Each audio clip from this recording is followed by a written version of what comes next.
Hello everyone, let me introduce myself. My name is Jacobin. I'm the director of the festival, the Penbird Voices Festival.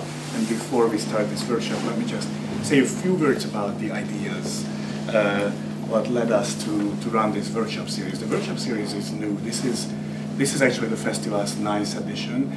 This is my 3rd festival, and this year, when we were working on the programming, I was thinking how we can add yet another somewhat more substantial layer to the festival, other than the panel discussions, the readings, the debates.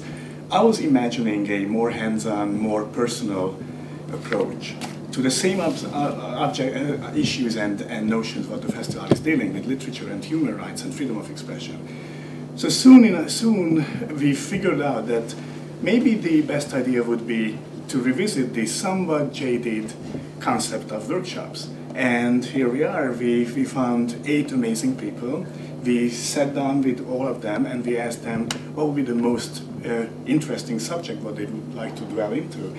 And we started yesterday with Ian Holmes, the fiction writer, doing a drawing workshop, and right after Earl Lovelace from Trinidad talked about reclaiming rebellion. It was fascinating. This morning we just came from Myra Kalman's apartment, the illustrator who invited people, the workshop, to her apartment for tea. And this is Bhaskar Sunkara. Bhaskar is I have to admit, my new favorite in the literary landscape of New York City. And I'm really pleased that Bhaskar came on board and doing this with us and for us. Thanks a lot. I'll just pass along these. This is the new issue, and this is one of the older ones. I just get people get a sense of Jacobin if they haven't seen it. But I'm very happy there are more of you than I expected. I guess it's just because I'm really good at titling things, and I think this workshop had a very good title, as you'll soon find out. Perhaps disappointingly, somewhat unrelated to the actual content of the workshop, But I was also very pleased to get asked, even if it was just because I titled very well. But yeah, like up until a week ago, I was very concerned that no one was going to come, and I was less concerned that I had no material. So then when I heard that it was sold out, or a certain number of tickets were sold, I got really excited, and instead of preparing, last night I watched The Princess Bride for the first time, which is a really good movie, and but it was kind of terrifying. I'm very glad I waited until now and didn't see it in my childhood. But essentially, I think that publishing is in such a state of flux, and it's in such a transitional period, and we're seeing new forms of publishing develop or sort of reemerge, like small print publishing and this network of new journals, and these new sort of layers. I think that basically no one really has answers, or at least the people authoritatively or more aggressively presenting answers really can't do so any more authoritatively than I can, I guess, or other people. And I think maybe it comes with having a little bit more experience and expertise, actually just doing this even just for a few years, because these currents have really only been around for a few years, that I'm sort of less confident, because it sort of takes some distance to sort of see that, one, even that you're a publisher or an editor, or that you're doing something that's reaching a fairly large audience. Like Jacobin today reaches around 250,000 visitors every month online, and our subscriber base is much smaller, but it hovers around 4,000 now. And this time last year, our subscriber base probably was 1,000. So over the past 365 days, we convinced an additional 3,000 people to spend $30 a year, more for international subscriptions, almost $50 a year, to subscribe and participate in a fairly niche project. And I think obviously that took a degree of skill and tactics that maybe we haven't properly theorized, or I haven't properly theorized until now. But obviously there's lots of sort of tactics and dynamics at work. So I guess really as quickly as possible, I wanted to give a quick background history of Jacobin, and also some of the publishing techniques or tactics that we use, and how that's related to our politics. And it really is related and intertwined in ways that can't quite so easily be expressed, and it does show, I think, a significant difference between Jacobin as a political publication and other publishing efforts that are more literary-oriented. Because at every turn, the publishing tactics we use, the material we produce is subordinated to political ends, basically. So I guess since this is a workshop, I was wondering how many of you have actually read Jacobin before, or had any experience? Right. Okay, so then I'll give a fuller background of the actual politics and history of it. A little over 2 years ago, when I was in school as a undergraduate at George Washington University, I was 21. I decided to start with no money and little experience writing, much less editing or publishing, a print journal, political journal, in the tradition of New Left Review and Monthly Review and Partisan Review and all these other reviews that people have basically forgotten, or have basically migrated, the ones that are still around, to an academic niche from their original purpose, which is more of a mainstream, actually trying to reach and influence people, even if it was just people in academic spheres. Because the academic sphere, we sort of think of it as like the ivory tower and like the aloof place where a few intellectuals dwell, but it actually consists of graduate students and adjuncts, and it's actually far more diverse and large and vibrant than people give it credit for. So not only did I decide to make this journal that I wanted to do in print, I decided that it had to be full color and really glossy. I think that our latest issue is especially reflective. You could comb your hair, you could do lots of things, use it as a mirror. And I think maybe that's some of my my immigrant roots coming out. Maybe the same reason all my brothers wear gold chains and whatnot. Might be the same sort of like aesthetic choices. But I also decided that this high production print journal that I was going to put out was going to be wedded to a quite unpopular, or at least niche, to put it generally, political ideology, which was socialism, but not socialism of even the sort of warm and fuzzy Scandinavian variety, but socialism in its more sharpened, Marxist critique, of the anti-Stalinist left, but still explicitly Marxist, which obviously, in addition to all the other troubles that one had, building a print journal, this added one extra layer of difficulty, the fact that I was also going to have to convince people not of the format, not just of the quality of the writing, but also of the political content, the material. So, it was all, enough of a challenge. So I think essentially it took a degree of creative ignorance, or maybe just ignorance. So it took enough intelligence and creativity to actually pull it off, or attempt to pull it off, or to think that I could pull it off. But if I actually knew all that would be involved, all the different steps that would have to be done, all the luck that would entail to even get to this point, I probably would have stopped and picked up a new hobby. Maybe I would have watched The Princess Bride a couple years earlier. But there has been a level of success, especially lately. We just hired our first 2 staffers, who I do pay well, living wage.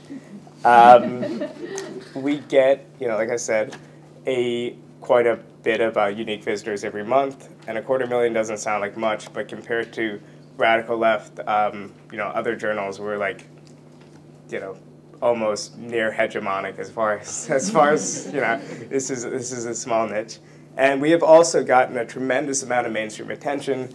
I got a profile in the New York Times in January, and we also had profiles in comparable European papers, cable appearances. I just even filmed a late night FX show last night, which was fun, and I think that that's like a very, wasn't a straight path from I'm sitting in my dorm room reading back issues of New Left Review or the Partisan Review and want to create a small print journal. To that obviously took something. We even had takedowns in the conservative press. The Weekly Standard wrote a polemic against me, denouncing me as a hipster Marxist. And that kind of just shows their disconnect from this terminology, because I wear a watch. Like, I'm very not, I don't think any hipster would embrace me as their own.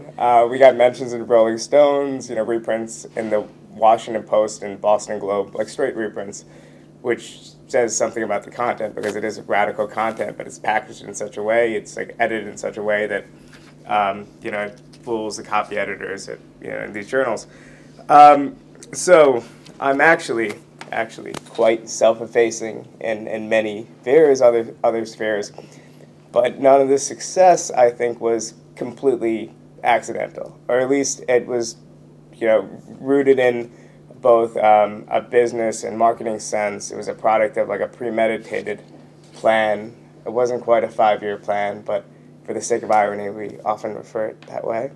But it was also, I think, savvily connected and always rooted in a political process. So I guess I just want to quickly explain how that happened. And I think, this is basically the first time I'm talking at length about not just the substance of the intellectual material in Jacobin, not just the political material, and just based on the fact that only a couple of you have read it, I think you'd be more interested in the publishing end of it. But because these aren't like very formulated talking points, this might be a premature attempt at the truth, which is maybe bullshit, but or also maybe the future title for a memoir. But when I started Jacobin, I had 2 political goals, and these goals are really important because this is actually like everything we've ever published has been connected to one of these 2 goals. And the rest of it, the way it differs, how varied the content is all basically just dressing.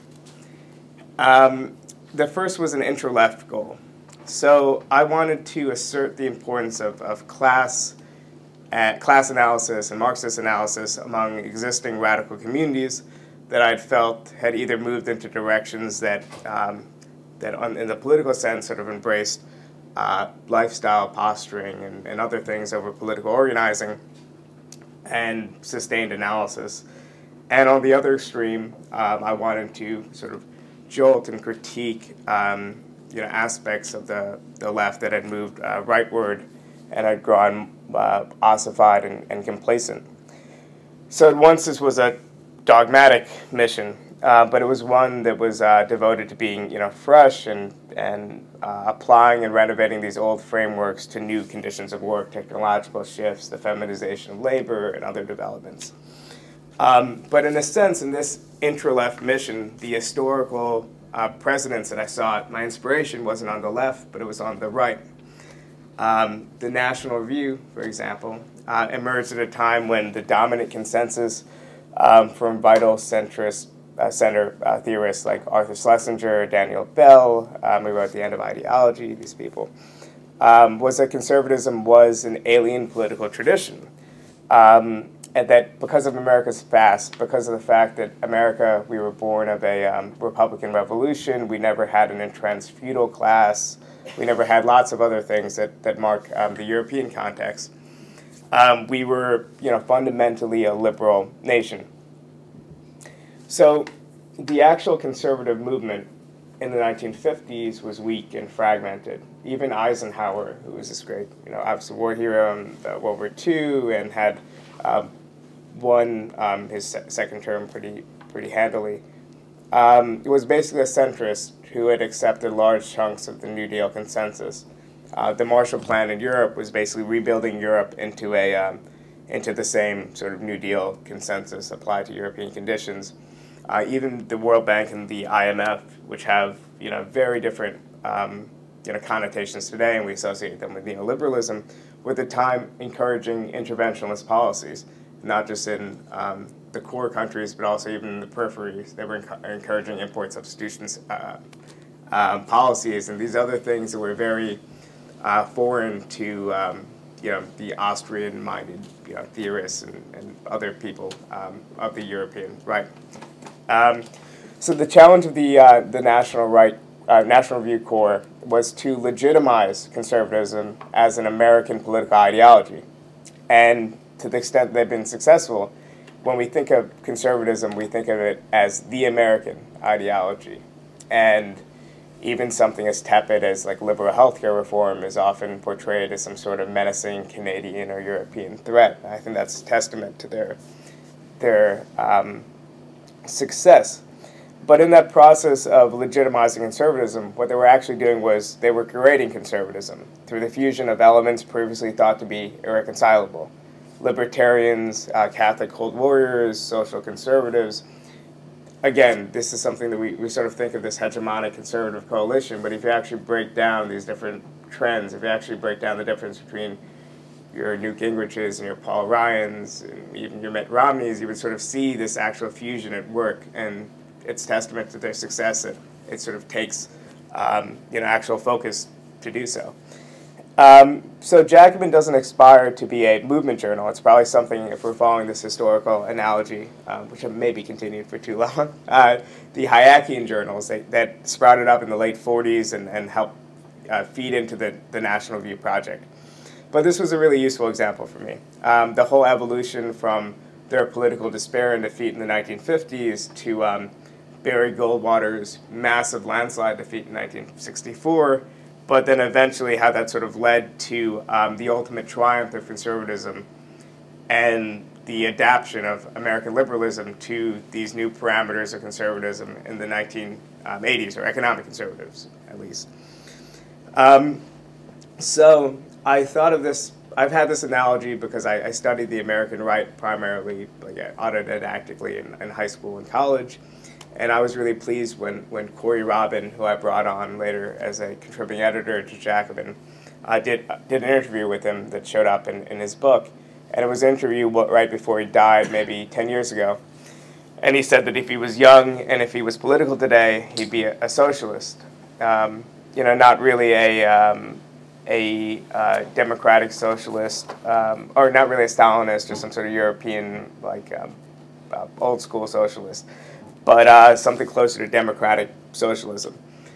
And in a sense, he was following a similar trajectory. He was seeing a similar dynamic. He was seeing a similar challenges, the need to reunite all these different strands and elements of the left to recreate it and try to put it in a different relevant context.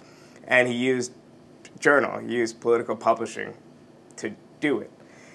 And I think that analogy is useful because when we think of political action, we normally think of it as divorced from theory, but we see, in certain contexts how intellectual journals, even something like the Partisan Review that never reached more than 8,000 subscribers, left significant cultural and political impact. So that was something we were doing for, aspiring to do with Jacobin. And the second and more, important goal was outwardly directed to the left, beyond the left and to the general public.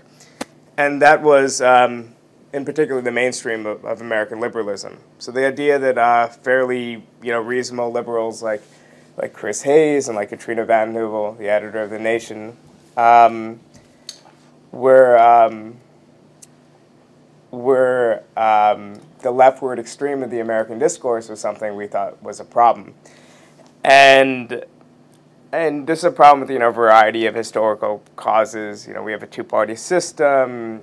Even when we had lots of, worker insurgency and left-wing movements in the 19th century, because we're a settler nation of immigrants, there was lots of land, very different contexts in Europe.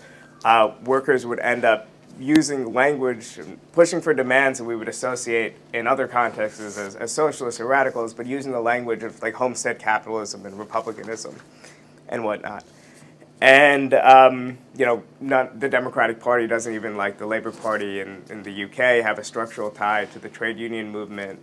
There's, you know, a variety of causes, but socialism in America hasn't really been much of a movement in any sphere lately, you know, intellectually or politically. So the idea was to articulate radical left ideas in ways that were clear and accessible and deliberately seeking to engage in good faith with both the center-left and center-right. And in particular, not just the masses of people on the center-left and center-right, because, you know, the fact that that this was published on such a small scale, despite any other delusions of grandeur we might have had, we sort of realized that we had to reach culture creators, not to use that awful term, but I guess I just did. And so we basically had to like target certain groups of people and like produce literate content that was distinct and different and occupied a different niche, but also engaged in good faith with other people.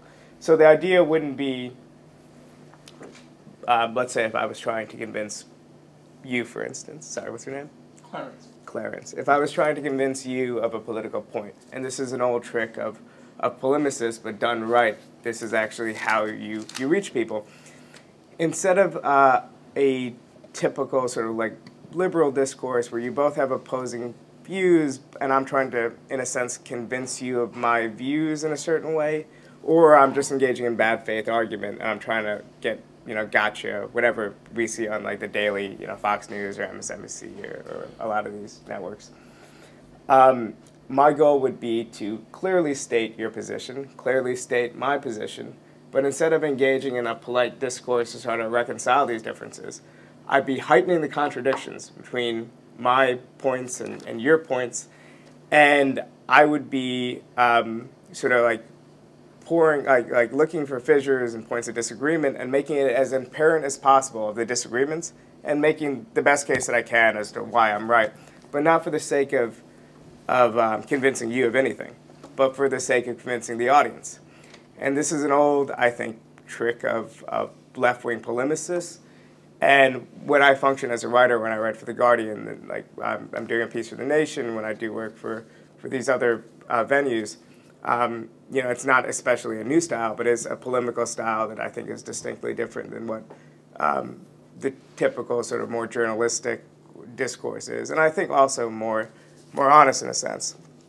So when I say that we're trying to reach out to people on the center-left and center-right, people like Rand Salam of the National Review or Mike Consul in the Roosevelt Institute or Chris Hayes, we're not trying to like convince them because, you know, first of all, that's just insulting someone's intelligent. If they've been writing and publishing and thinking up a worldview for the last 20, 30 years of their life based on life experience, based on exposure to lots of different ideas, the idea that, you know, someone could just come through and publish a few articles or one critique and convince them of anything would be insulting.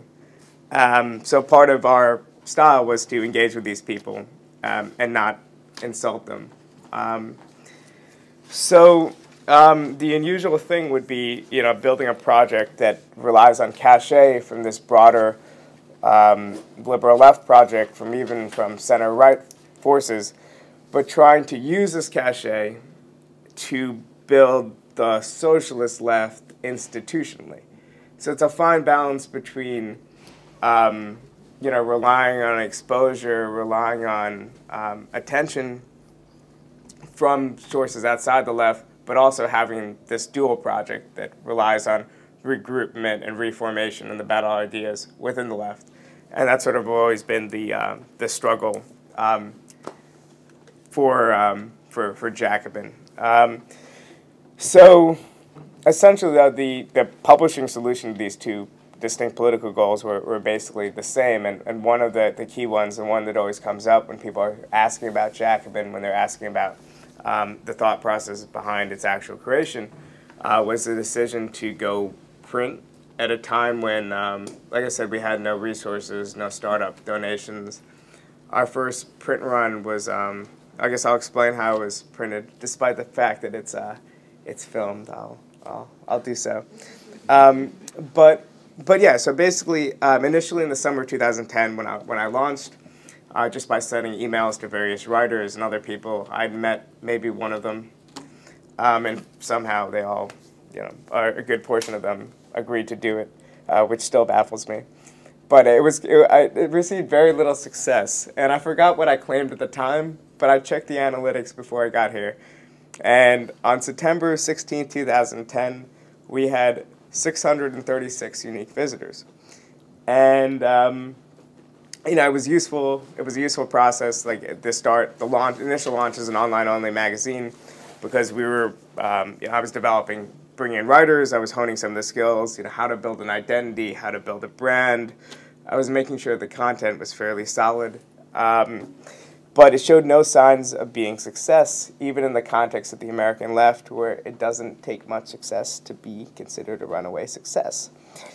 So in this context of this, after this fairly abysmal launch, where we only had 600 unique visitors, I'm sure like at least 50 of them were my mother and her friends, I decided to take this unsuccessful online magazine with an operating budget of around maybe $100 a year, the domain and the hosting and whatnot, and I decided to launch a print magazine. Again, this is sort of like, I said creative ignorance before, but maybe this is like very close to delusion. But yeah, I decided not only, like I said, a glossy full color one, and at the time I was the sole editor, web designer, publisher, everything. Since then I've grown into, I hope, a more classically intelligent business person, in that I kind of plot things out and try to execute my plots based on that. I keep a budget, I file taxes, lots of things has changed, but I think this was actually key behind, obviously, everything that came after, the willingness to take the leap. So I used Doug Henwood, who's the editor of the Left Business Observer and a contributing editor of The Nation, and I got on his, asked him to get on his Behind the News radio program that was just on WBAI, as a pretty good listenership, for initial promotion among his audience. And I solicited subscribers for $20 a year was the subscription price. And I got a little bit over 100, which was quite good for like one interview, and Henwood did a really good job promoting us. And then I learned InDesign in 2-3 days, and I didn't really learn it. I'll show you guys the first copy of Jacobin, which I've tried to destroy and not. What I do is, when people can still order it online, but I have instructions to our staffers to send a complimentary copy of whatever the newest issue is with it. So sort of assume that this is just not the way it actually is produced. But essentially it was a Ponzi scheme. That's what I was hesitant about saying. So these initial 100 people were subscribing for the entire year.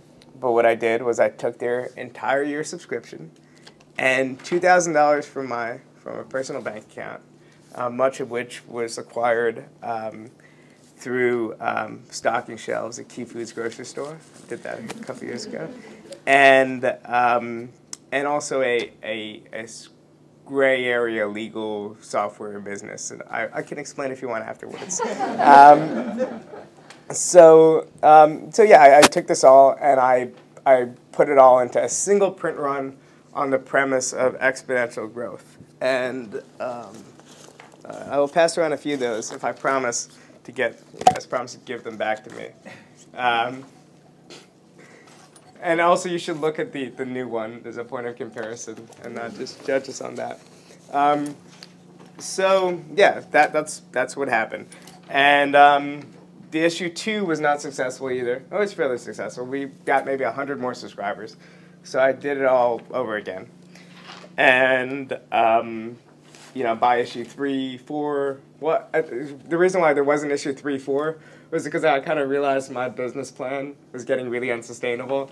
So I'm like, I should just call the next issue a double issue and just be done with this scheme. But this double issue, that was sort of my out.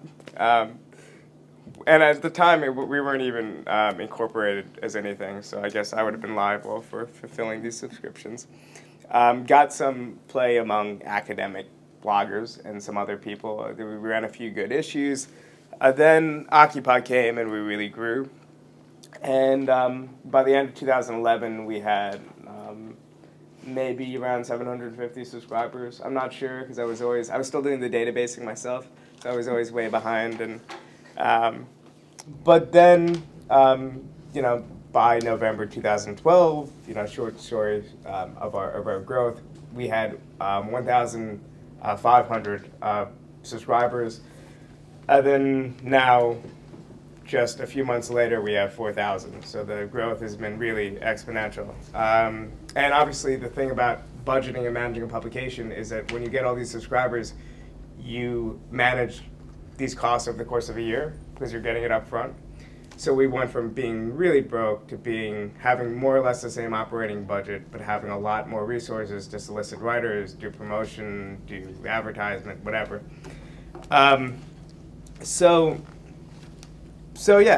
basically, I think part of it was the fact that we are in full color, and at least our latest publications look like a proper glossy magazine that's been part of our success soliciting subscribers. Because the traditional journal looks like this, and Dissent is a particularly well edited and designed one. And this is like the best of the best as far as the academic left's journals go. In that it's kind of dull. It doesn't really have photographs. It's it's black and white, and it's printed like that for a reason, because it's a niche product, and they actually have a solid donor base, but their goal is to print high volumes of this product, and they do a bunch of other stuff that's very much in the tradition of how the Partisan Review and all these other journals operate. So I think that because Jacobin has this aesthetic that makes it seem like a glossy magazine, because it has this style that's both, some of the pieces are kind of dense and rigorous, and some of them are more accessible. I think the traditional cap on intellectual journals, and like I said, the most successful in American history has been Partisan Review, which reached 8,000 subscribers. I think that cap won't necessarily apply to Jacobin. So I think we'll go from being extremely successful in our niche to getting into like the next niche of like the New Republics and whatnot, and being like a not very successful like mini left version of the New Republic. But essentially, I think that's one of the reasons why we're a thing, and part of it was this decision to go print, because what print does over digital is it implies that you have a certain level of fixed costs. There's no such thing really as an online magazine. It's like a blog with like a banner and a masthead. It's essentially, there's no real difference. And you can discern, say that the difference is in editing or in other expenditures, like Wernicke, for example, is a very well-edited online magazine. But there's plenty of blogs that are also edited. There's academic blogs that go through different processes where they're emailing with their peers and they're getting comments, and that's basically just a different way in which editing and new thoughts come in. So essentially, I wanted to denote us as a real thing in a market where there was very few print publications. So Jacobin had to be noticed because there's only 2 or 3 other publications to get the attention. And Monthly Review was founded in the 1940s. Their first issue featured Albert Einstein in it. Dissent was founded in 1954. Their first issue featured attacks on the Communist Party, and attacks on the nation for being too soft on the Communist Party. New Politics was founded in the 1960s, amid sort of the new left and trying to bridge the gap between the new left and the old left. And Jacobin was founded. Our first print issue came out at the beginning of 2011. So there's a lot of continuity and institutionalization on the left, which is a good thing, but being something new and getting the attention of people on the left that were unaffiliated with any of these other publications, sort of getting the patronage of someone like Doug Henwood, was useful in setting us apart.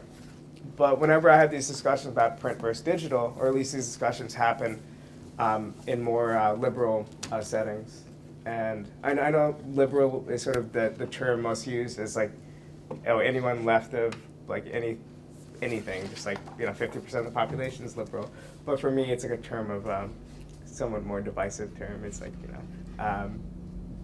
banal, center left, whatever. So I apologize, but that's how I normally use it. But it's normally used in the context of like a fetishization of print. For me, or at least I try as a Marxist to maintain no sentimentalism about the choices I made about launching in print. they were tactical and they were marketing. And as far as print itself, even the written word, even the essay form, these are historically particular and peculiar ways of communicating thoughts. Throughout most of human history, we didn't use them. Political ideas were communicated in different ways, and in the future, we might find more dynamic and interesting ways to communicate thought. And I'm, very much would look forward to that day. So essentially, these flashy production values were only useful because they served our, political mission, which was content-wise pushing very unsexy analysis, like I said, traditional Marxist analysis repackaged, rebranded, and in a sense, that's because we think that there are certain ideas that are worth remembering, and there's certain historical continuity that's been lost. And Jacobin serves the role in a way of being the new old left, and that's how we've been derisively called. And I think that's a label that I'm fine with. So, yeah, basically that meant a few things. It meant using a strategic use of, let's say, my relative youth or something like that. And obviously, as Marxists, as socialist people have a class analysis. I don't have much time for, let's say, generational politics. But tactically, if you have to use youth to package to get into more mainstream venues or to communicate in certain ways to certain audiences, that's something we've done. But it's always been at the service and connected to the core, political mission. So part of that just meant I think a mix of, and I think this is key to all publishing or all creative endeavors that has an audience, which is a mix of contempt and respect for your audience, and you sort of need both in equal measure. Sometimes I lean a little bit towards the contempt side, but basically you have to think that you don't care what people want to read right now, because what they want to read is conditioned upon what they've been reading. But you have to have enough respect that you think that they're capable or that they'll want to, once exposed to different things and new ideas and what you're presenting, want to read what you're producing. So without, and at that point it's just a matter of making it accessible without actually watering down the content. So basically as an editor, my main goal, my main guide is I commission exactly what I want to read. I never try to tell stories or events too much, or I just assume that if there's something worth tailing and following and whatever, that I'm kind of going to be interested in, or I'm enough in the currents that I'll be interested in it. So that's a tough balance because it assumes two things. One, that you're not too boring, because that would mean that the content that you want to read, the content that you end up producing, is basically generic or the same as everyone else. But also it assumes that you're not too weird, because you need to be a little bit weird, obviously, so you're not boring. But if you're too weird, then you're going to end up producing a super, super narrow niche product. And if you're producing this narrow niche product, that might be okay if you're in the just purely literary world and you're trying to just produce art for the sake of beautiful art. And there's certain actual legitimacy in that. I'm fine with that. But if you claim to be a political publication with explicitly political goals paramount, and you're not reaching many people, then you're not being successful.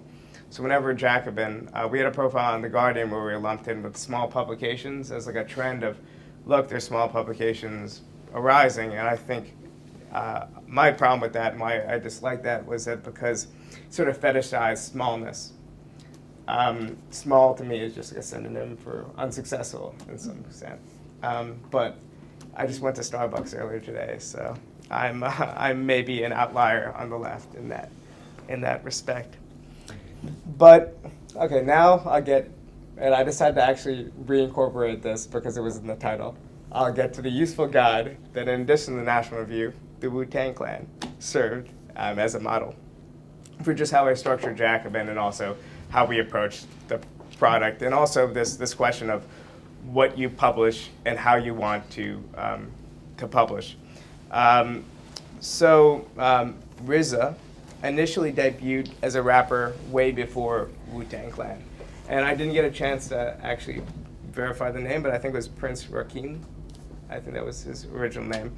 And it was sort of horrible early 90s joke rap. It was what like DJ Jazzy Jeff and Will Smith were doing, but much, much worse. So that was the finest example of that.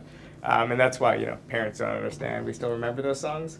But they were part of a huge genre of just pretty terrible music.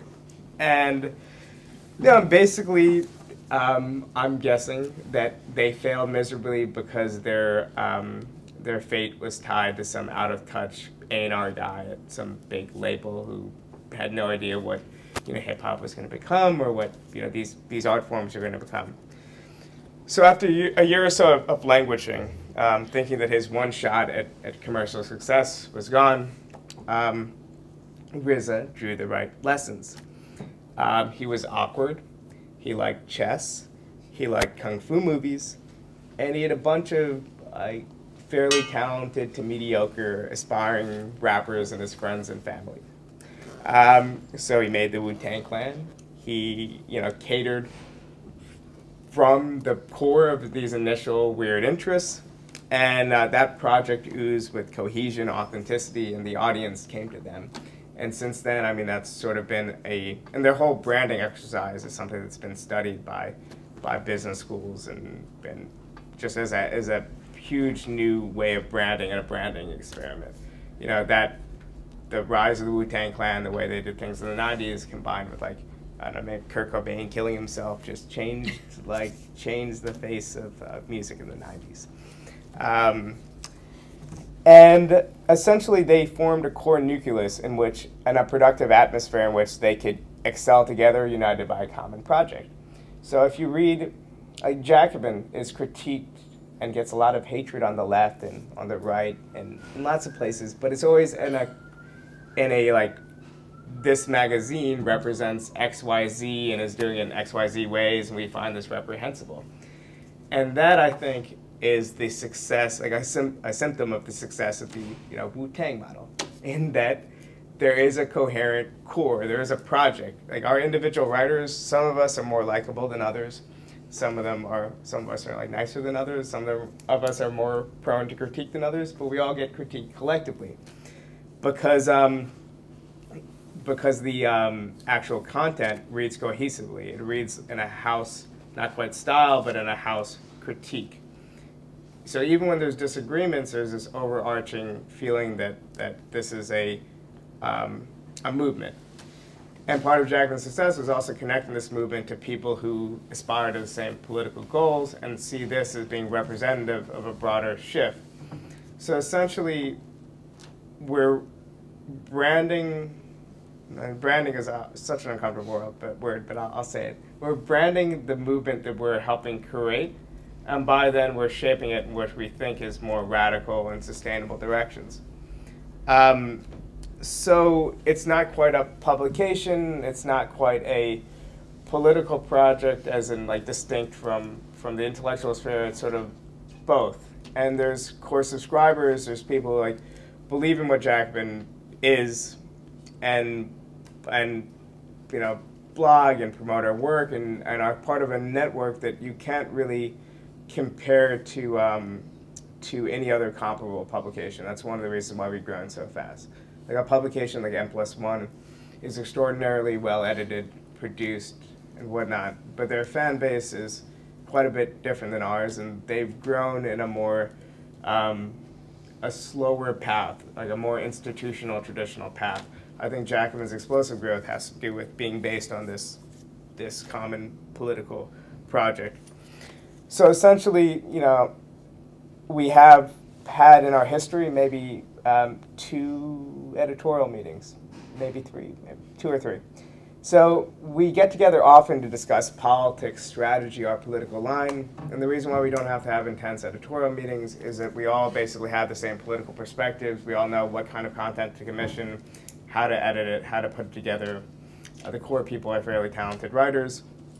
And then all the administrative stuff, the tactical stuff, the branding stuff is all basically left to me, which also works with the way we utilize youth, because you know, a lot of our core content is produced by you know, academics in their 30s and also other people on the left in their 40s.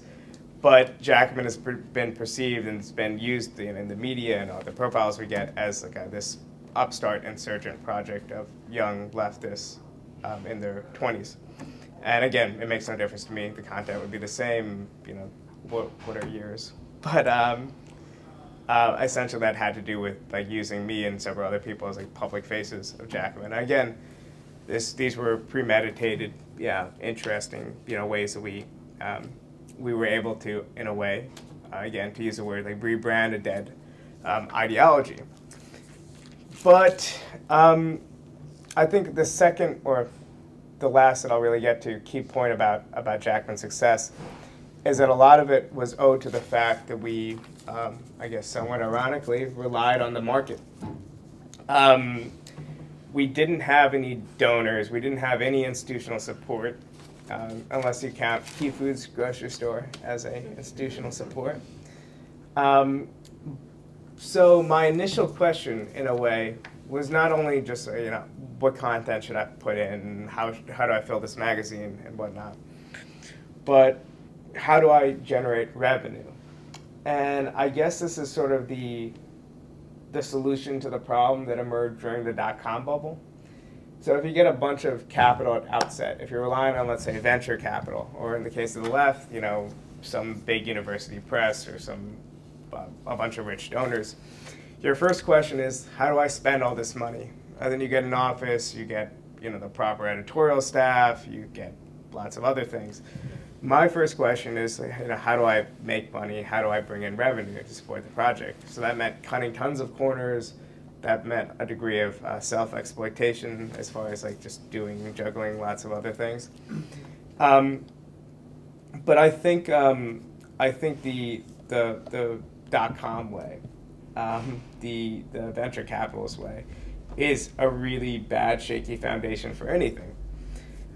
So in a sense, from the very beginning to today, Jacobin has had, I think, partially a more combative attitude towards how we produce content, acquiring market shares, getting exposure than other publications, because we had to fight. We had to sort of conceive of it in some extent as a zero-sum game. We had to fight for audience, fight for attention, and also administratively, my budget started at 0, and since then it's grown from 0. So it's run, you know, right now we're paying articles for, we're paying writers for every print piece. We're doing like lots of things with our money, but it's run extremely efficiently. Way I use my own personal finances, it's not quite that way. But I mean, there's only one, for example, there's only one Jacobin debit card. And I only bring it out on Saturdays, because on Saturdays normally I like mail promotional copies or whatever. You know, it's the USPS is still open in some spots, not Brooklyn, on Saturdays. But that's just an example of like, I think the austere like fiscal responsibility, the planning involved with Jacobin administratively. And that all obviously requires a lot of work, while at the same time we have to give the demeanor and the posture not just to our readers, but to our donors, now we do have some donors, to people in the media, that essentially everything that Jacobin does comes effortlessly. But essentially what's at its core is like very basic, intelligent, bourgeois administrative techniques and you know, ways we manage a budget. But at the same time, because of my age, because of the way we present ourselves, it's sort of perceived as this, you know, sexy, interesting, like creative, chaotic thing. Like, I don't know, the common vision of the writer as being like some chaotic, like mess of a person who writes like, I don't know, poems on cocktail napkins and just, yeah, whatever, turns down opportunities at left and right because of some purity test is just not how most writers work today, especially because we're all proletarianized and we, you know, we have to invoice 2-3 times, and to invoice you actually have to keep track of your finances and balance a checkbook, and you know, there's lots of other things that I think that we do effectively. But I think this actually compares, in a way, the way I think the young left and these new publications are operating. It's far more conservative, in a sense, than the actually more conservative, older, more established publications. So, part of this had to do with, I think, a freedom to brand and publish like however we want. Like, I would never be able to effectively work for a different publication, and I just work as a writer, but I just got offered a position that I could probably juggle Jacobin as like an associate publisher, associate editor somewhere.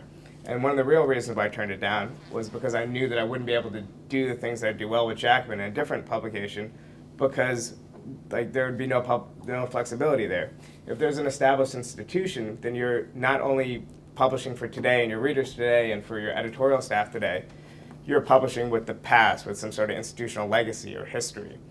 So in a sense, the Jacobin could publish something not in the I can't publish something, I think, not in the Jacobin tradition, because I just like defined or made that up as I went along. So there's plenty of mistakes we could do. There's plenty of like rash decisions we could make. We just gave away 500 posters 2 days ago. And what I did yesterday was I had to find out a printer where I could like print posters, because it just came to me at like 9 a.m. like, well, I could do a promotional campaign where the next 50 people who donate over $100 get a poster. And, let's 30, 40 people donated. Then the next day I had to figure out, oh, now I have to produce a poster. But it was successful and it worked. And part of the reason why it worked so efficiently was because there's not a lot of administrative overhead. There's not endless meetings. It just can be done. But, a publication like the Baffler, for instance. And I wish I had a cover of our last issue, issue 9, because we ran a critique of the Baffler that used their logo on the cover. And so basically it showed this postmodern array of colors, and it was this famous Baffler color because they came to prominence in the 90s. And it showed this mini version of their cover getting turned, and the Jacobin logo being what happens after it, and our logo on sort of a graph-like paper, showing that we're more serious and empirical in a way. But we use our logo on, and there was 4,000 of these in bookstores, and I saw one even. We don't decide where they go. It's done by a wholesale distributor. So I was at Union Square Union Station in D.C., and there was one of the Barnes and Nobles there.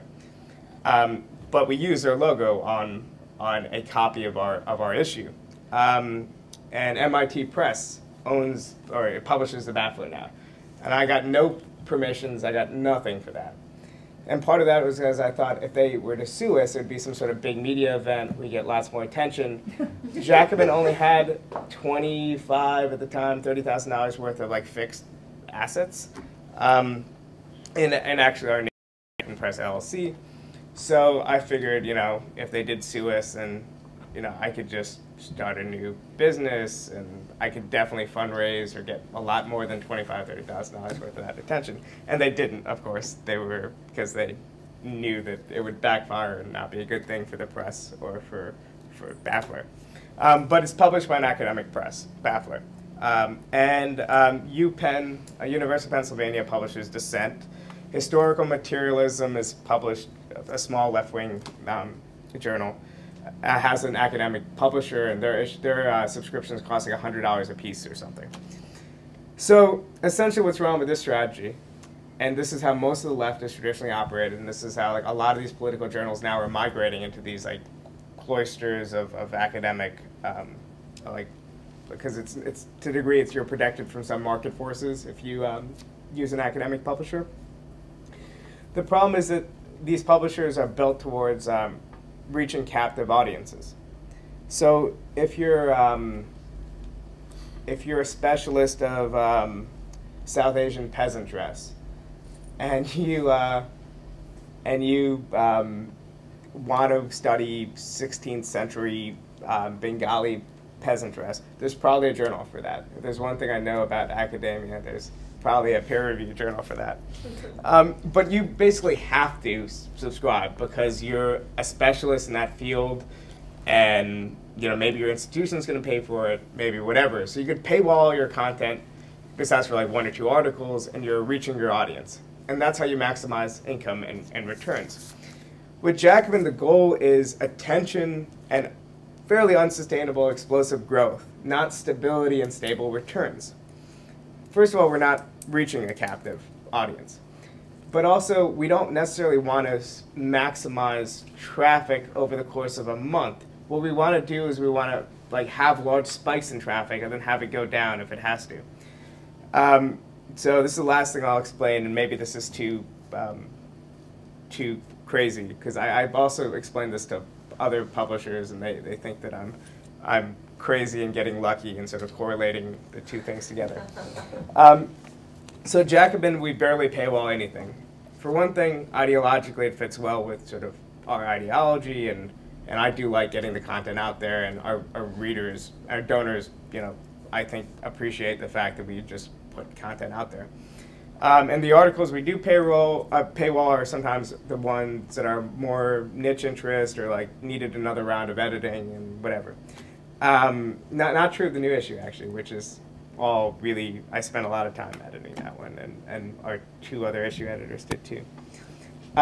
So basically the audience gets to buy a hard copy to show their support. But when the issue is released online, it's often before, 2 weeks maybe, before the readership, who actually is loyal subscribers, gets their copy.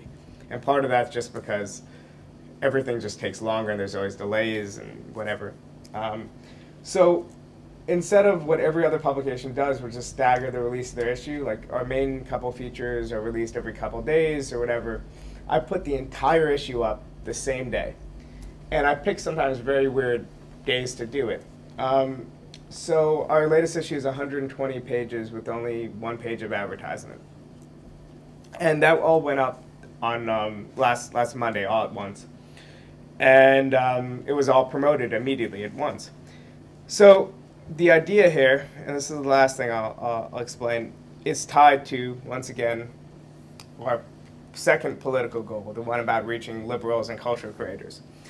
So even though I might garner a lot more traffic, 2-3 times more traffic maybe, if I had followed the traditional method of just releasing the articles one by one and making sure they get independent exposure over the course of a month, with Jacobin, the goal is to monopolize within certain key social networks and audiences attention for the span of a week or even a day, or whenever we release a new issue.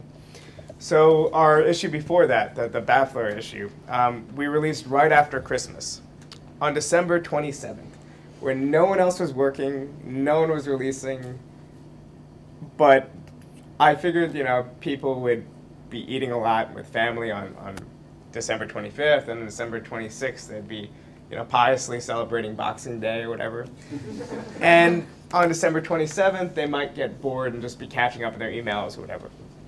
So in the 30-day period between December 27th and December 27th, we got 270,000 unique visitors. And also, I think one of the reasons why we got that Times profile is that the Times reporter is oh, everyone's talking about this Jacobin thing, and inquired. And maybe everyone was, but it was just for those 2 hours, just because she was following the right people on Twitter. And now more people are actually talking about us because we fooled her. But, I gave the impression that we're a lot larger than we are, which is somewhat of a problem when, administratively, if we get, 20 submissions a day and I'm reading them all, or, luckily now we have someone to help me with the database stuff, but, I was getting to the point where I would, be upset and cringe when I would see that we had a really good subscription day, because that would mean actually, sitting there and inputting into, at the time, a Google Drive. Or it became Google Drive. It started off as Google Doc. That's how long we were using this system. So yeah, that's basically, I think, how we differ than other publications. I think basically any other publication. So the irony, of course, here is that a lot of the things that I attacked in a way were these old, more cloistered publishing tactics They were like very 20th century, and they were very much a product of a pretty nice and pleasant social democratic compromise in a welfare state, and having like lots of academics with money and academic presses willing to subsidize things for intellectual reasons. And Jacobin is, in a sense, responding to the new environment by jumping into it and building ourselves very explicitly on the terms of the enemy, in a way. Barely any donors, lots of subscribers, competitively priced subscriptions, content available for free. And it's a mix of, it's a mix of that and also making sure you have the connection with your readership. And actually like a serious, like effective, connection, like with an A, effective. Like in other words, when I was doing a lot of the databasing myself, issues would take forever to come out. They still sometimes do, but it's not my fault anymore. So people would email me, or they'd say like, "Dear Jacobin, I subscribed 4 months ago. I haven't got an issue." Be like, "Sorry, but I inputted it wrong, or we sent it out wrong. We're really understaffed. Can I have a donation?" And people would donate. I mean, obviously it would be a little bit more articulate than that, but you make, in other words, like your failure, your flaws there, or whatever. You just have to keep in mind that in addition to playing this neoliberal sort of numbers game to actually manage a publication, you have to actually maintain, I guess, that effective, like the fact that you are dealing with people, you are dealing with an enterprise that you want to project to the outside world as being polished and professional and serious and large, but with your core readership, with the people who actually have been subscribing for the while, or the people who would soon become your donor base. Because one of the reasons why I don't have donors, or the extent that I do, that people give me $15, $20, is that they're in their 20s, in their 30s, they're adjuncts, they're graduate students, they're undergraduates. And I imagine if we're able to institutionalize Jacobin in a certain way, we'll become like Descent, where in 60, 70 years, hopefully not sooner, we're going to get endowments from people's wills. And these are some of the people who are going to especially like us, not because they got their issues on time, not because there were like a perfect, consistent comma usage throughout Jacobin. We're like Oxford comma 70% of the time and 30% of the time, we just, whatever. It's because it wasn't, and because it was like raw, and because they were part of the process into which it became something. And they're proselytizing with their friends, or they're spreading word of the project and whatnot. So, yeah, essentially, that's it. I'm sorry, I jumped around a bit, and I went on a tangent about The Princess Bride. It really left an impact, though. It's a good movie.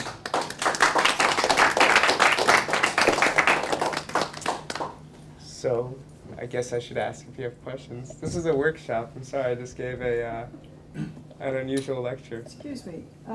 Somebody who lived through the growth of the National Review and all of the things that you talked about at the beginning, what are you going to do to connect to the political piece that the National Review put together?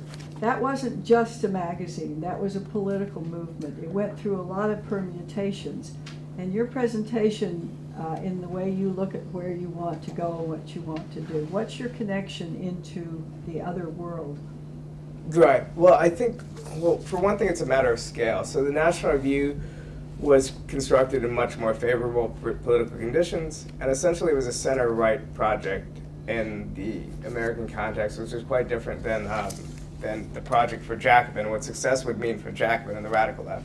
So just, I would define success for the American socialist left as maybe a regroupment of 10,000 socialists and into a single organization, having some sort of coherent pole that a broader liberal left can point to in the short term. So in other words, just existing to some extent, visibly, even on a small scale, would mean success to some degree in the American context, at least in the short term. Then from there, who knows how things might change in the future.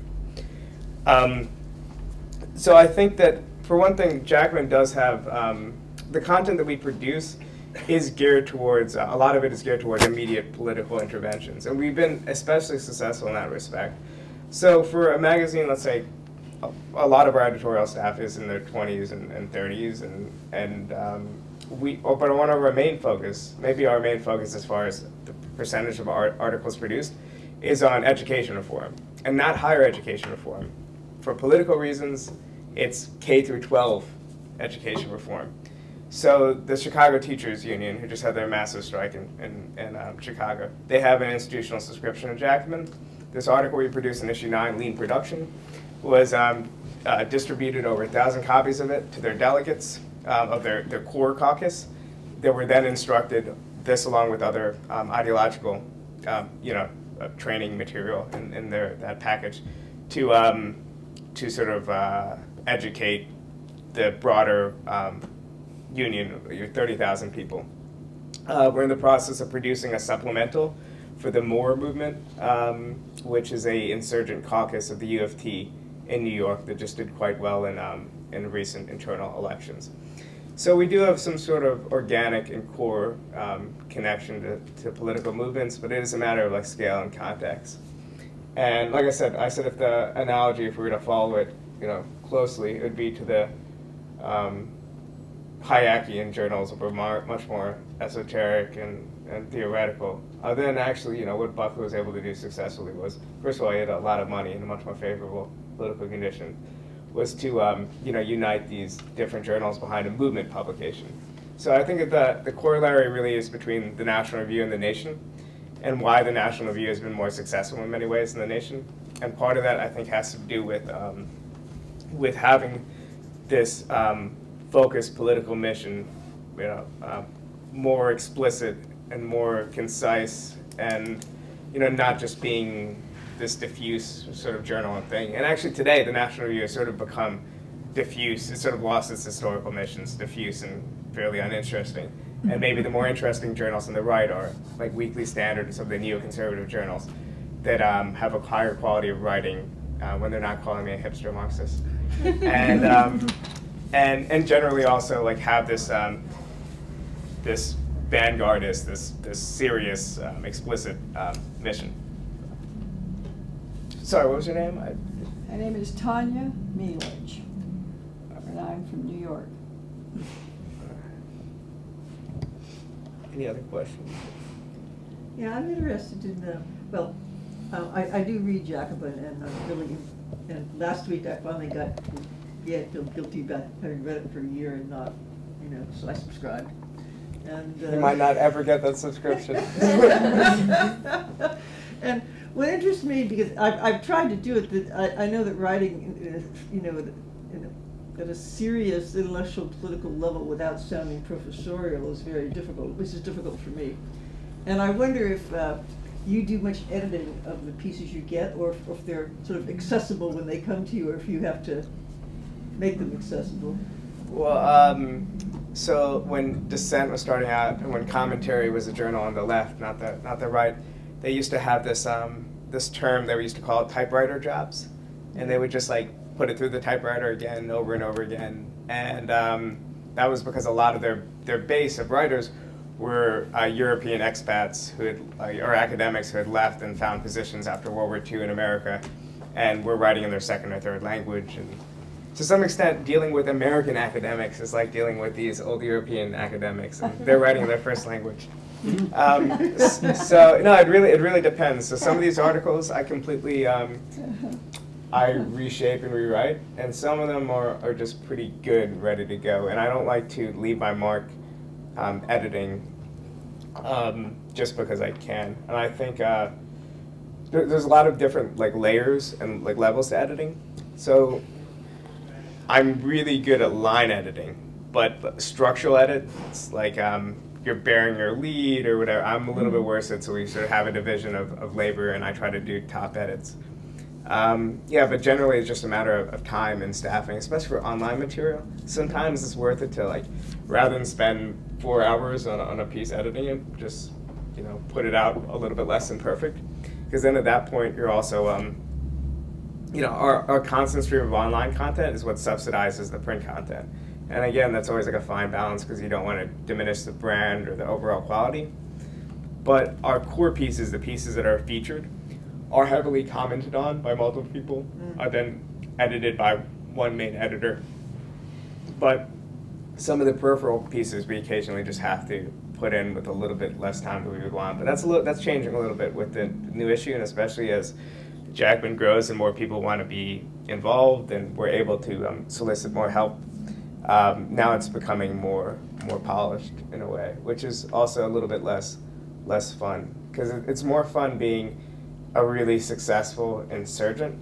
Then when you become like on the cusp of being a medium-sized publication, then you're just like, oh, we're just mediocre, you know? So, you know, the rise is fun, and the plateau is not going to be fun. And then, you know, maybe there'll be another rise, but I'm a little impatient. But in general, when, like, sometimes people are really particular about editing, so it's like a difficult other extreme. And the difference is also, like, you're occasionally, when you're dealing with academics, you're dealing with people who know all the intense nuances of their writing, and also people who want to make qualified statements about everything, partially for diplomatic reasons, and you know, that's just how they're trained.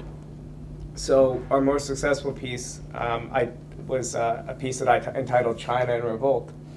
And it was a very thoughtful, intelligent piece about the different waves of labor disputes in China and how the protests and industrial actions in the industrial Rust Belt in the Northeast differ from how migrant workers in the South, who are just fresh from their villages and are still sort of like living in both places and have like less legal rights, how they differ. And it's documented these waves of strikes in China. And, well, the initial title probably had like, 7, 8, 9 words. As it probably, yeah, as it probably should have. Because, and China in Revolt is kind of a ridiculous title, because China's not in revolt, and there's nothing in that article that would say that it's in revolt. I mean, it says that there's more strikes than there were before, and there's significant strike waves. But that's significantly different than what a revolt means. So luckily I had an academic that would play ball, but at this point we could also just say, no, this is the house style, like this is what we do. And now like I commission pieces and I get people's best work. But it used to be like people would send me like, oh, I just did a lecture somewhere, you could have these lecture notes and edit into something. And of course I did, and we got some, like, that's one of the reasons why I got some attention and success. But now we could afford to be a little bit more difficult. Like my favorite story from you guys know Mike Davis? So Mike Davis, he's a famous academic and writer, and he wrote like a trilogy of books about California and its development. He wrote lots of books. But when he was on the editorial board of New Left Review, they had published this critique or negative review, it wasn't even that harsh, of Eugene Genovese's book. And he was an academic of the American South, and he later became an intense sort of conservative, but for a while he was a prominent member of the left.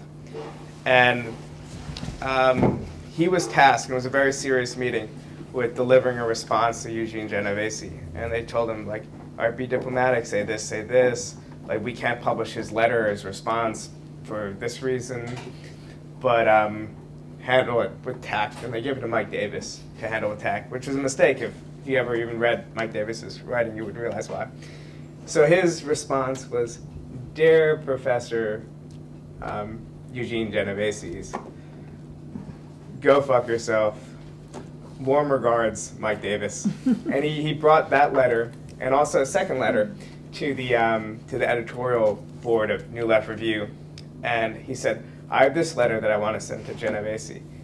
And then luckily there was some agreement, fine, you could send it, whatever. And then the other ones, someone asked, like, what's that second letter? Thinking that it would be some more diplomatic like version of it, like without, dear Mr. Genovese, fuck you. And it was his resignation. So luckily he didn't have to give his resignation. So yeah, I luckily don't quite have that style, because part of it is you're still underpaying people and you're still grateful for especially the initial support. Mm-hmm. But that's sometimes the temptation at this point to just, especially when I'm like, in a sense, I always try harder to promote the work of people who are unknown or just struggling, and this is their first piece, and you tend to tell they spend a lot of effort into it. And then at that point, if they have like quibbles about how to title the piece, then at that point it basically belongs to them. If you spend a couple months writing 4,000 or 5,000 words, and you went through rounds of edits, it belongs to you. But with the people already sort of prominent or known, already have their legacies and are just used to, entitled and used to being treated a different way, then I'm a little bit less cautious, which probably should be the opposite as far as self-preservation, but it's working well. I have kind of socialist roots. The earliest piece of political memorabilia I have is a bust of Eugene Debs that my grandfather bought as a campaign contribution in 1916. And I'm wondering whether you feel any roots coming from people like Eugene Debs and Norman Thomas and the people who were like high-profile socialists in the political realm. Right. So I would say that I think Debs is an interesting figure. He's very, he's someone that I have lots of political affinity to. He's less cited as an intellectual because a lot of his work were like synthesis, and he didn't really have many original ideas. Like, he was great for what he was, an orator with like sort of more religious roots, and also he was just a great figure. But yeah, so I definitely have affinity with Debs. As far as like Thomas, that happened like after the split in the socialist movement. So to get a really quick history, there was a split in the socialist movement, Socialist Party of America, over the Bolshevik Revolution. And then there was another split between the Stalinist CP and between like various Trotskyist and anti-Stalinist currents.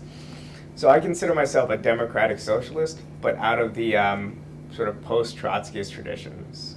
Like, as opposed to an earlier split that like Thomas was essentially a social democrat, which means that only means that his ultimate aspiration was degrees of socialism within capitalism.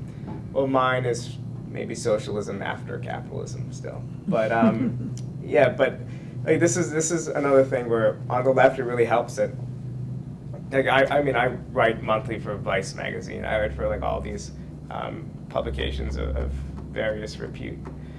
But when I deal with the left or the mainstream, I'm mainstreaming as opposed to bluffing, which I think is like very useful because I just had a debate 2 days ago at Historical Materialism, this conference with a Trotskyist, and I could out Trotsky the Trotskyist because I knew this minutia. I have no idea like what went wrong in my youth. I know these things, but I know like dates and weird terminology, and I went on a very, I think people didn't enjoy it because it was boring, but a 10-minute tangent about the Liverpool City Council and the problems with Trotskyist entryism, and so that really helps because, like I said, the actual writing is made, like, it's weeded out of the writing, but I think to some extent the rigor involved with learning the distinctions and learning the history and learning the various socialist sects is really useful in the same way that maybe someone who's an atheist who had spent many years studying the Bible, like it's that sort of like intellectual framework, that rigor, which has been useful to Jacobin's success. So I'm like at once the most glib and mainstream, but also the most doctrinaire and ideological. That's a weird balance. Do you consider Bernie Sanders a socialist? I think he seems like a nice guy. He's a social democrat. I mean, he just I'm okay. I like it when he calls himself a socialist, or even when Grover Norquist and these people call Barack Obama a socialist. Because to me, I mean, it's better that socialism be associated with the welfare state or Sweden or whatever than associated with Eastern Bloc dictatorships. So I think in a sense a right-wing strategy of debasing liberals with the slur socialists is kind of backfiring. I mean, even among the Pew poll that everyone cites is even among people, youth between the ages of 18 and 32, socialism is a higher favorable ratings than capitalism. Among like minority groups, Hispanics, and we don't like when we think of American Hispanics, we think of a lot of like Miami and people who actually escaped a not very good state in Cuba. Mhm. But Hispanics have very high levels of favorability for socialism. African Americans have a higher favorability rate for socialism and capitalism. Again, it's not really defined what these terms means, but at the very least, we could probably assume that they're not thinking about like Uncle Joe in the Soviet Union. They don't even know who he is. Right. What kind of reactions do you get to the title of the magazine? Is it accepted? Is it a good idea to go back to France as a basis for a unified left? Well, I should have probably actually mentioned the genesis of the title. I mean, this is actually a rather embarrassing genesis. The day I decided to create the publication, it was like in July of 2010. I had like an Evernote, which was at the time, I think, a fairly new program. I was ahead of the curve. Like notebook set up. And I brainstormed like 3 names. I think one was Partisan, DC Party. It was maybe going to be DC focused at first. So Partisan, Ramparts, that old left-wing publication. I looked it up and that trademark was not taken. I should buy it. None of you do it first. I think I'm going to buy it anymore. The trademark had expired, so I was thinking Ramparts or a Jacobin. Then I walked. My sister's bedroom has a table, mine doesn't. So I walked, it was the summer, so I was home.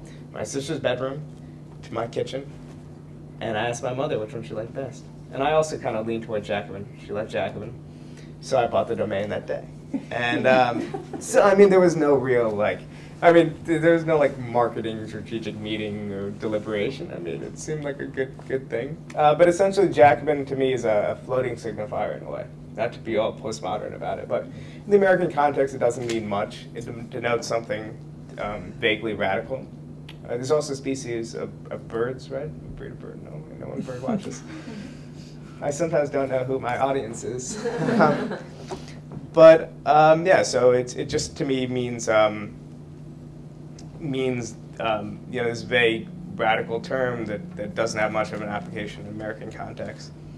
The actual Jacobins like left a mixed legacy, and not because they were too radical. I mean, we're to the left of the historic Jacobins, and the historic Jacobins, historically,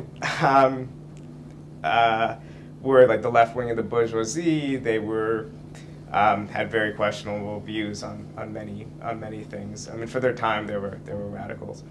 As far as like the association with the reign of terror and those kind of things, I mean, like I'm a democratic socialist. I'm quite soft. I oppose like even like the Cuban Revolution because 900 people got executed, which by the scale of like a revolution is not many people. Also because of the structures of their state and whatnot.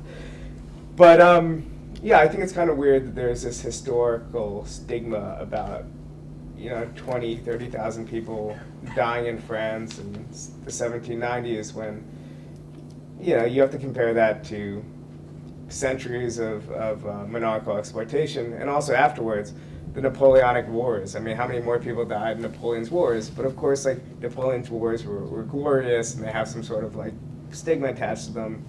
I don't know. I feel like I neither think that the Jacobin legacy is, like, unproblematic, nor do I think that, like, I don't think the things like the Reign of Terror were particularly progressive, but I do not lose sleep over it.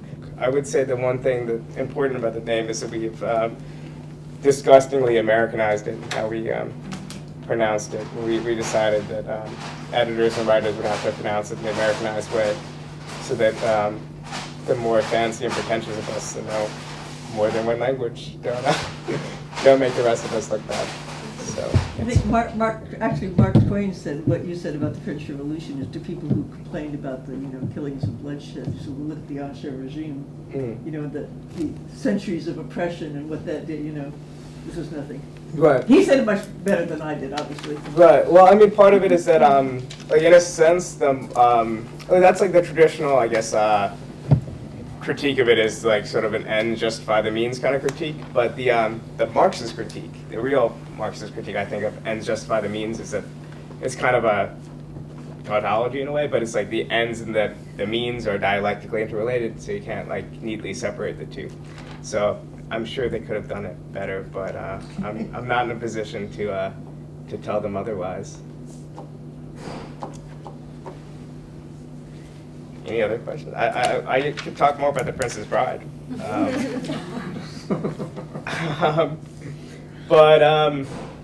Yeah, I mean, since there's a few more minutes, I think like the main reason why, and again, I haven't fully formulating these talking points and whatnot, but one of the reasons why Jacobin has like attention among people not necessarily attracted to our politics is because we have a creation story. And I sort of like, when I said that this was like a premature attempt at the truth or bullshit, what I actually meant was that, well, our creation story is really important to us, and this is what happened. That was the broad orientation of our story. But the fact that we have a creation story isn't just a result of things happening. It's a result of me thinking that we had to have a creation story and being able to like pitch Jacobin to different audiences in different ways. So for some people, for getting a profile, for some people, then the focus would have to be on the actual logistics and stories and the personal interest angle of creating Jacobin. And I think that's something that, again, lots of people in publishing forget. So, or even the broader art political world, they become so enamored with their product, they forget that for some people, the only way to like reach them with your product is through the actual less substantive personal interest angles. So, you guys ever heard about Or Books or Books? No.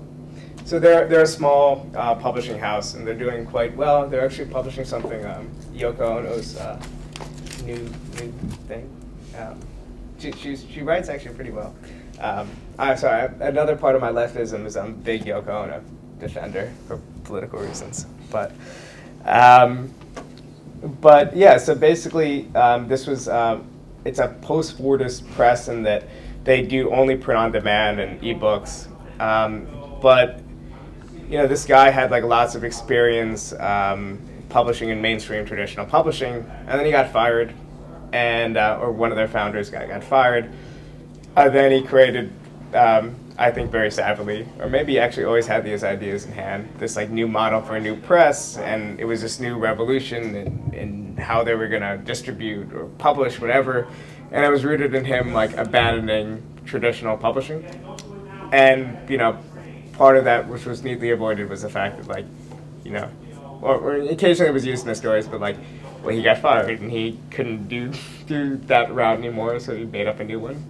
And I think that was sort of useful for us, but part of it is, Or Books was not a particularly original or inventive press. There's been print-on-demand press. There's been people who are thinking that we don't have to print offsets and be in bookstores. We could print directly and reach our audiences. So basically, in a sense, it's anti-innovation, and that's part of what I think has been successful about Jacobin. So if you go to these like bullshit liberal TED Talks and stuff, then the constant buzzword is innovation. But that's not actually how capitalism works, or capitalists have traditionally been effective. You're effective not by innovating, you're effective by tweaking the models of people who have already innovated. So in Jacobin, it's a little bit different because we're a political project, but in the same way, like, we don't deliver content in that unusual of a way. We do things the way it was done before. We just put a new wrapper on it, a new attitude on it, a new whatever. So we don't waste our time, thinking about like weird. Like there's this publication out, a publication I like, so maybe I won't mention the publication, or maybe it'll be good exposure. But it is kind of a cool idea, so I will mention. Cluster Magazine is a like online magazine, and they're finally putting out a new a physical object version, but instead of doing print, they're selling flash drives with like a PDF or some formatting. I'm not sure how that's exactly going to work, but to me, I mean, there's like plenty of examples of this sort of excessively innovative way to reach people. You can sort of see some of it with how the New Republic has recently redesigned their site, and how they're using like just all these different media, social media integration, and different like bells and whistles all at once. Well, when it comes down to it, people just want to read good content in accessible form, and the rest of it is just like flash. And and basically publishing itself should be in the background. I think it's to some extent it's the weakness of Jacobin as a magazine, as a project, the fact that people are interested in how I publish or me as a publisher or whatnot. It sort of fills the gaps for now of us not actually reaching and dominating the conversation with our content. So in the short term, it's like a necessary evil, but in the long term, you shouldn't know who's publishing a publication, I think. I don't know. That might have been my most disjointed yet, but.